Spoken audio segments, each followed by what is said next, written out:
Hello everyone, welcome back to my channel. আজকের রেসিপিতে একটা ভিন্ন স্বাদের ডিমের তরকারি করে দেখাবো। আই হোপ যে তোমাদের খুব ভালো লাগবে এই ডিমের রেসিপিটা। সবার প্রথমে আমি এখানে ডিমগুলোকে বয়েল করতে বসিয়ে দিয়েছি। ডিমটা প্রপার সেদ্ধ হয়ে আসলে আমি এর খোসাটাকে ছাড়িয়ে এর মধ্যে নুন আর হলুদ দিয়ে মাখিয়ে নেব। এখানে তোমরা চাইলে এই ডিমগুলোর মধ্যে ছোট ছোট একটু কাট লাগিয়ে নিতে পারো, এতে করে মশলাটা এর মধ্যে প্রপার ঢুকে যাবে। এরপর কড়াইয়ে আমি সর্ষের তেল নিয়ে নিচ্ছি। তেলটা প্রপার গরম হয়ে আসলে আমি এখানে একে একে সমস্ত আলুগুলোকে ভেজে নেব।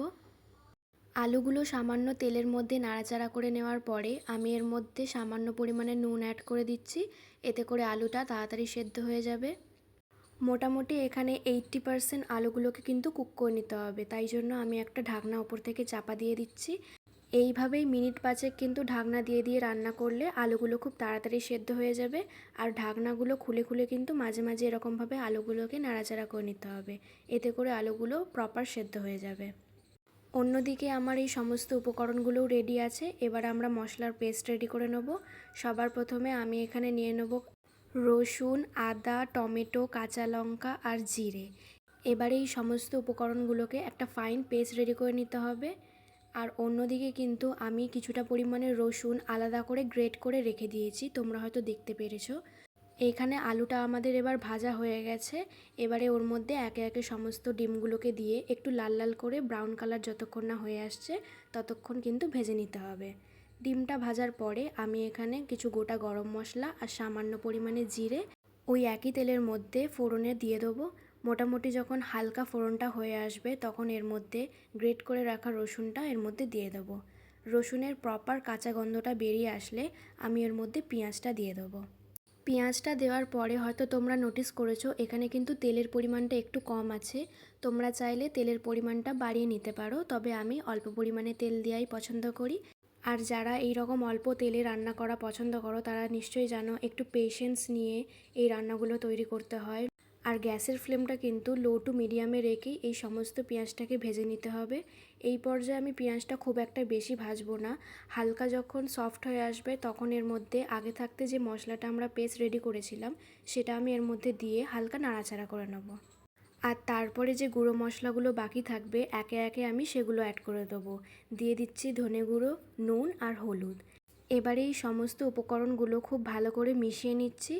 আর এর মধ্যেই দিয়ে দেবো একটু কালারের জন্য কাশ্মীরি রেড চিলি পাউডার।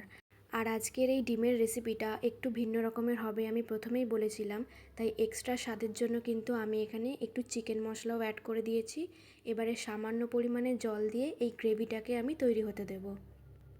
ডিমের রেসিপিটাই কিন্তু আমি প্রথম চিকেন মশলা দিয়ে রান্না করেছি, কিন্তু ভীষণ ভালো হয়েছে। ডিমের মধ্যে যে চিকেন মশলা পড়লে এত ভালো খেতে হয়, তাই নেক্সট টাইম থেকে হয়তো আমি যতবার ডিমের তরকারি রান্না করেছি ততবার হয়তো সামান্য পরিমাণে আমি চিকেন মশলা দিয়েই রান্না করেছি।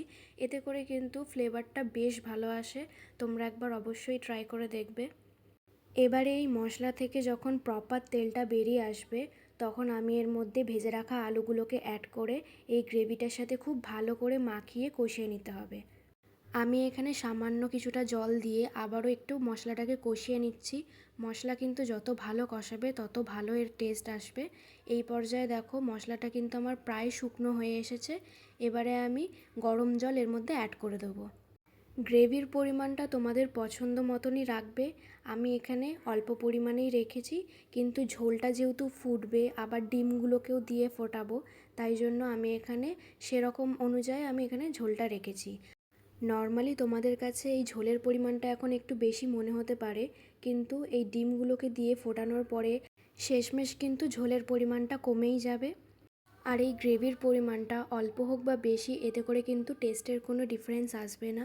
এবারে ঝোলটা যখন প্রপার ফুটে যাবে তখন আমি এর মধ্যে সামান্য গরম মশলা দিয়ে নামিয়ে নিলেই কিন্তু রেডি। তাহলে আজকের এই ডিমের রেসিপিটা তোমাদের কাছে কেমন লাগলো আমাকে কমেন্ট করে অবশ্যই জানাবে। আর ভিডিওটি ভালো লেগে থাকলে অবশ্যই চ্যানেলকে সাবস্ক্রাইব করে পাশে থাকতে হবে। আর বেল আইকনটাকেও ক্লিক করে দেবেন, এতে করে আমার নতুন ভিডিওগুলো সরাসরি তোমাদের কাছে পৌঁছে যাবে। আজকের জন্য এইটুকুই, দেখা হচ্ছে নেক্সট ভিডিওতে।